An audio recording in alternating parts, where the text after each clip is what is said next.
Assalamualaikum warahmatullahi wabarakatuh.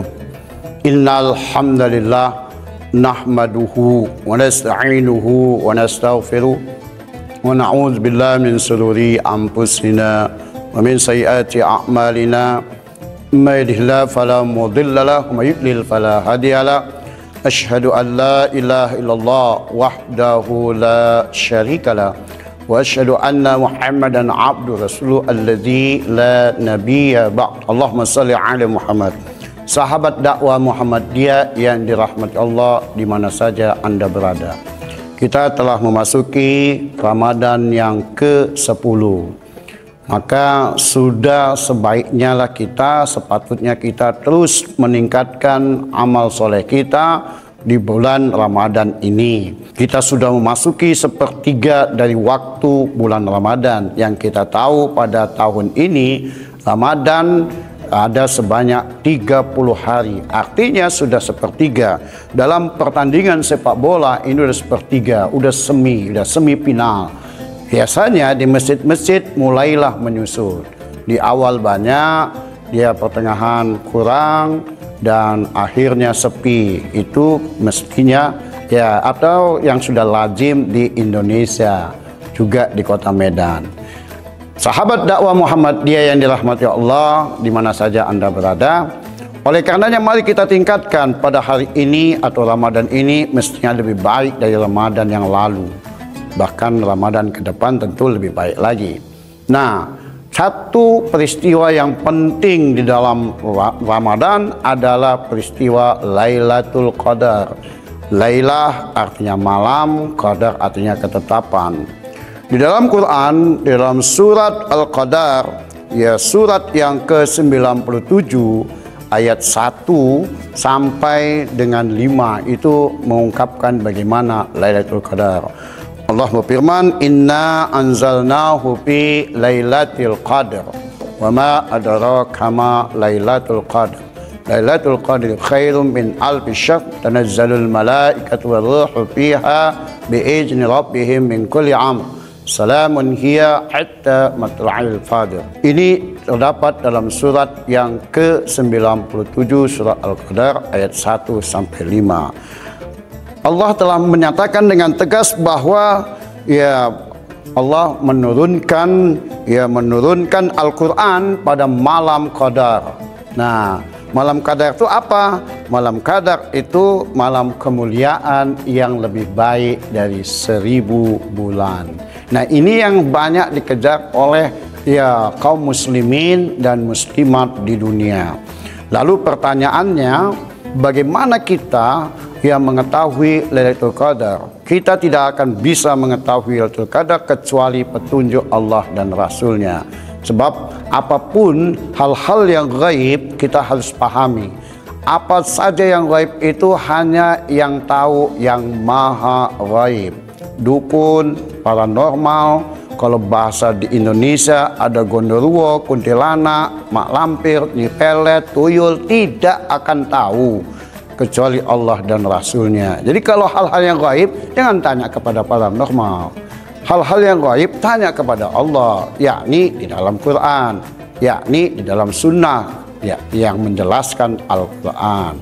Nah, sama halnya dengan Lailatul Qadar. Dia hal yang gaib, dia hal yang tidak nampak, yang kalau kita meraihnya, kalau kita menemuinya, itu lebih baik 83 tahun kalau kita akumulasikan 1000 bulan itu. Nah, dengan demikian dahsyatnya Lailatul Qadar, orang lalu ia beramai-ramai bagaimana meraih Lailatul Qadar setiap tahunnya. Pertanyaan berikutnya, apakah Lailatul Qadar itu setiap tahun? Walaupun ada ulama yang minoritas mengatakan Lailatul Qadar itu turun hanya sekali pada saat Al-Quran diturunkan, tetapi mayoritas ulama menyatakan berbagai hadis ya dengan tegas menyatakan bahwa Lailatul Qadar itu diturunkan setiap tahun, sehingga orang termotivasi di dalam ya mengamalkan di bulan Ramadan. Kapan waktunya? Maka Rasul menyatakan, carilah ya Lailatul Qadar pada hari-hari akhir atau 10 akhir Ramadan. Pada awalnya Rasul ya dia beriktikaf pada awal Ramadan. Lalu Jibril 10 hari kemudian Jibril datang, bukan 10 hari awal tetapi di depannya, yakni 11 sampai 20. Rasul terus beriktikaf. Begitu habis iktikaf, Jibril datang balik. Bukan pertengahan ini, bukan 11 sampai 20, tapi ya 21 sampai 30. Itu maknanya Lailatul Qadar tidak diberitahu oleh Jibril kepada Rasul, menunjukkan bahwa Lailatul Qadar betul-betul rahasia Allah dan rahasia yang tersembunyi di dalamnya. Tentu kita terus meraihnya agar kita mendapatkannya. Nah, setelah Rasul 21 sampai 30, disitulah baru ada titik terang. Mulailah ada hadis mengatakan, maka carilah Lailatul Qadar itu pada hari-hari ganjil, pada malam-malam ganjil di 10 akhir Ramadan. Nah, mulailah nampak dia Lailatul Qadar tidak mungkin ya malam genap, tetapi malam ganjil dimulai 21 sampai 29. Nah, selanjutnya nanti ada pengalaman, tapi bukan kepastian. Ibnu Abbas dan sahabat-sahabat yang lain pernah punya pengalaman. Juga pengalaman ini dikonfirmasi kepada Rasul bahwa dia pernah mengalami ya malam Lailatul Qadar itu pada malam ke-27 pada bulan Ramadan. Nah, ini dikonfirmasi dan Rasul pun membenarkannya dengan berbagai tanda-tandanya. Tanda Lailatul Qadar itu turun pada malam itu, malam harinya cerah, tidak ada hujan. Yang kedua, pagi hari matahari redup. Pertanyaannya, mengapa matahari redup? Karena malaikat berduyun-duyun yang begitu ribuan naik lagi ke atas langit sehingga menghalangi cahaya matahari. Sahabat dakwah Muhammadiyah yang dirahmati Allah di mana saja Anda berada, Lailatul Qadar itu bagaimana supaya meraihnya? Pertama tentu kita ya sebagaimana hadis Rasul, mayyakum Lailatul Qadri imanan wa ihtisaba ghufira lahu ma taqaddama min dhanbi. Barang siapa menegakkan sholat di malam Lailatul Qadar dengan iman dan keikhlasan, maka Allah akan mengampuni dosa-dosanya. Di sini kita lihat analisis. Pertama tentu orang yang senantiasa sholat malam di bulan Ramadan. Yang kedua dasarnya harus iman dan ikhlas.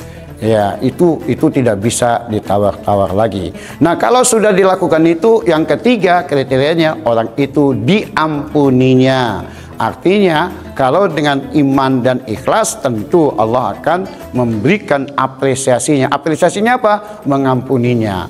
Lalu yang ketiga, bagaimana cara kita mendapatkan Lailatul Qadar? Maka kalau kita periksa semua hadis Rasul, baik dalam kutub sittah, kutub tis'ah maupun kitab hadis yang 20, itu semuanya datangnya ketika Rasul, sahabat, para istri Rasul, at-tabi'un, pada saat itu mereka melakukan iktikaf. Jadi iktikaf adalah salah satu yang terbesar, boleh dikatakan dia kepastian mendapat Lailatul Qadar itu adalah dengan melakukan iktikaf. Iktikaf itu bukan makna iktikaf secara umum. Kalau iktikaf secara lughatan, secara bahasa, artinya berdiam diri sejenak, itu sudah iktikaf. Tapi ini iktikaf di bulan Ramadan, maknanya ya di bulan Ramadan itu adalah 10 akhir dari bulan Ramadan dia menetap di masjid, tidak boleh keluar. Maka mandi, ya minum, kalau makan minum waktu buka dan sahur di dalam masjid. Makanya perlu ada panitia sebagai mediasi orang-orang iktikaf di masjid, sehingga dia terladeni ketika dia iktikaf tidak terganggu dengan ibadah. Inilah barangkali. Lalu ada lagi pertanyaan yang lain, apa doa ketika kita melakukan iktikaf? Ketika kita melakukan iktikaf, doa yang selalu dibaca Rasul adalah Allahumma innaka afun tuhibbul afwa fa'fu anni. Inilah selalu dibaca ketika saat iktikaf untuk meraih Lailatul Qadar. Bisa juga dia ditambah karim, Allahumma innaka afun karim tuhibbul afwa fa'fu anni. Akhirnya boleh dikatakan bahwa kalau orang ingin ya meraih Lailatul Qadar, syarat utamanya tentu beribadah ya di bulan Ramadan secara baik dan benar. Yang kedua adalah dengan jalan iktikaf 10 hari 10 malam di dalam masjid. Semoga ini ada manfaatnya. Nasrum minallah wa fathun qarib wa basyiril mu'minin fasdabiqul khairat billahi taufiq wal hidayah. Assalamualaikum warahmatullahi wabarakatuh.